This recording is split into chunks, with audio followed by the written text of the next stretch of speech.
Good morning, everyone. I am Teacher Server. I am your teacher for today. Okay, everybody, stand up for the prayer. In the name of the Father, and of the Son, and of the Holy Spirit. Amen. Our Father, who art in heaven, hallowed be thy name. Thy kingdom come, thy will be done on earth as it is in heaven. Give us this day our daily bread, and forgive us our trespasses, as we forgive those who trespass against us. And lead us not into temptation, but deliver us from evil. Amen. In the name of the Father, and of the Son, and of the Holy Spirit. Amen. Good morning once again. Alright. Kindly pick up the trashes under your chairs. Before ta mo lingkod, no? Aron limpyo ang atong palibot. Okay. Alright. Make sure to align your chairs properly. Okay, everybody, settle down. Everybody absent today. Alright, nice to hear. Keep it up. In my class, I have some classroom guidelines. First is pay attention when someone is talking here in front. Second, if your name is called, then you should participate. Third is raise your right hand if you want to answer. Right hand. And last is you have to raise your left hand if you want to go out. Understood? Alright. So, our objectives, at the end of the lesson, the students are expected to identify different types of fractions, value the importance of fractions, and demonstrate proper changing of fractions to its lowest term. I have here some pictures. Can you guess what is this? Alright, very good. This is fraction. The fraction is 4/7. Okay, let's see if 4/7 ba dyan. So, 1, 2, 3, 4, 5, 6, 7. So, na-siya divide siya of 7. So, pila man ang shaded part? 1, 2, 3, 4. So, 4 ang shaded part. So, the fraction is 4/7. Next, what fraction is this? Yes, very good. It's 5/10. Alright, next. Yes, the circle is divided into 8. So, how many shaded parts? Let's see. 1, 2, 3, 4, 5, 6. Alright, the fraction is 6/8. Very good. Next, what is this? Yes, 1/4. Next, this one. This circle is divided into 4. Very good. But the shaded part is how many? Yes, 3. So the fraction is 3/4. This one. Okay, let's count. So there are many shaded part. So let's count. Kapila, we divide ang square. 1, 2, 3, 4, 5, 6, 7, 8, 9, 10, 11, 12. So, the square is divided into 12 and the shaded part is how many? Let's count. 1, 2, 3, 4, 5, 6, 7, 8, 9. So the fraction is 9/12. Very good. So, what have you noticed from the picture? Yes, it's all fraction. So, can you help me achieve our objectives for today? Alright, very good. Nice to hear that. Alright, let's move on. So, I have here some answers. You are going to answer it. So, nakalimutan ko yung answeranan. So, inyong siya answeran. So, you are given 5 minutes to answer. Alright? Okay, get one and pass.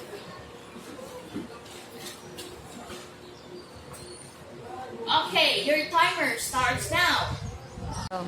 Okay, what have you noticed from our activity? Yes, it's all about changing fraction to its lowest third. Okay, may I ask you what is fractions? Yes, Jan? Alright, very good. Thank you, Jan. So fractions shows a part of a whole. So since we are talking about changing fraction to its lowest term, so you are going to get the GCF. So what is GCF? It's the greatest common factor. So anyone may ask you what is lowest term? Anybody from the class? Anna. Very good. Thank you so much, Anna. Okay, everybody.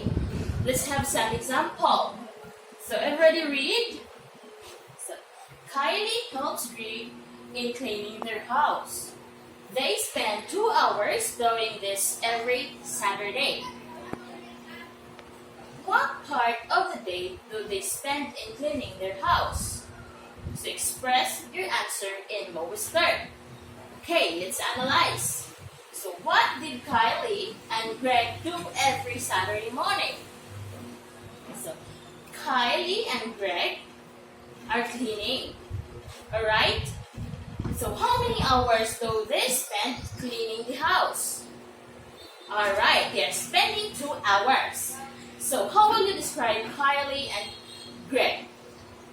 Is it good to help your parents in their household chores? Yes, very good. Dapat should know. So why? Aside from cleaning the house, what other chores do you do at home? Yes, daghan man no, nakatagpagwat sa balay.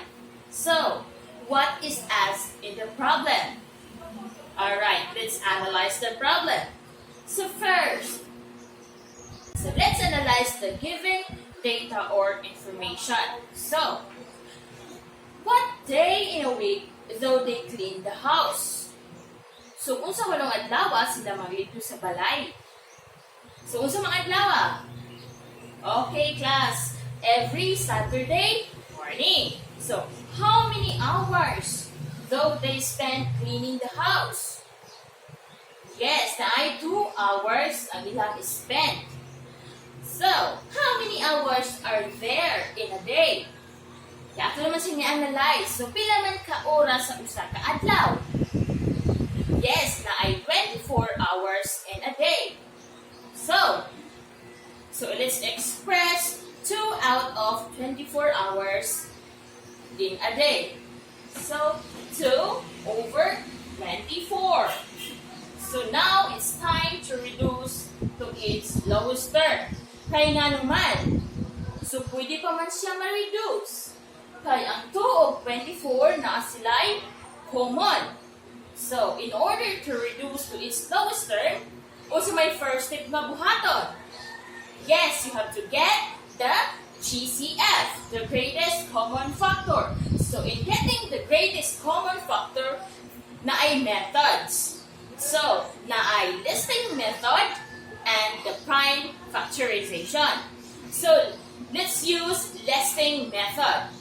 So to get its lowest term, we have to get the GCF. So, let's do listing. So, what's my factor sa 2? Sige, na siya'y 1 and 2. So, ang 24, what's my factors sa 24? 1, 2, 3, 4, 6, 8, 12, and 24. So, no, 1 times 24 equals 24. So, 2 times 12 is 24. 3 times 8 is 24. So, 4 times 6 is 24. So, unsa man ilang greatest common factor? Na ay 2 diri, o na diri, na ay 2. So, naa pa ba'y common lain? Wala na. So, the greatest common factor is 2. So, kaya para makuha na to ang lowest term or ma-change na to sa lowest term, imo man siyang i-divide ang numerator o denominator sa greatest common factor. Sige, ato ang buhaton. So, i-divide ko no ang numerator o denominator. O, pila to ang GCF? 2. So, i-divide na to og 2. I-divide ko na to isa og 2. Okay. So, 2 divided by 2. Yes, is 1. So, 24 divided by 2. What is the answer, Jan? Yes, 12. So, 24 divided by 2 is 12. So, when 1/12, is it the lowest term of 2 over 24? Yes, correct. Muna na siya ang lowest term sa 2 and 24. Nakasabot? Alright. Can you tell me what are the 3 things you have learned for today's lesson? Yes, Jan. So, always Jan. So, active kayo si Jan, no? Next, Carlo. Alright, thank you. Jane, how about you? Alright, thank you, Jane. 2 things or 2 interesting facts about this lesson. Yes, Anna? Do you have any idea? Alright, thank you. Brent. Okay, thank you so much, Brent. So, do you have any questions for today's lesson? Wala ra. Or anything? Or you want more examples? Okay, thank you. Very good. Nakasabot naman mo. Okay, let's proceed. Let's have a quiz. So, I have here 10 items. All you have to do is to change the fractions to its lowest term. Answer it sa papel. Sa papel lang siya. At sira ninyo, ha? Okay, show your solution. You have 10 minutes to answer the questions. Alright.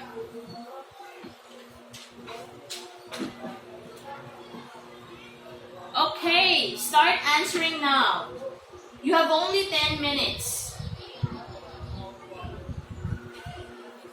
Okay, class, time is up. Are you done answering? Okay. Humanatanan, pass your papers. Okay, pass your papers in front.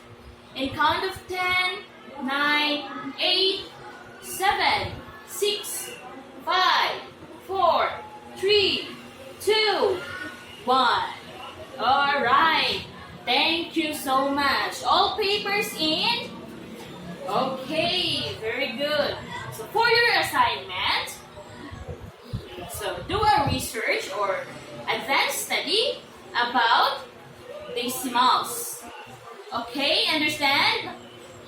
Okay, thank you. Everybody stand up. Let's have a prayer. In the name of the Father, and of the Son, and of the Holy Spirit. Amen. Angel of God, my guardian dear, to whom God's love commits here.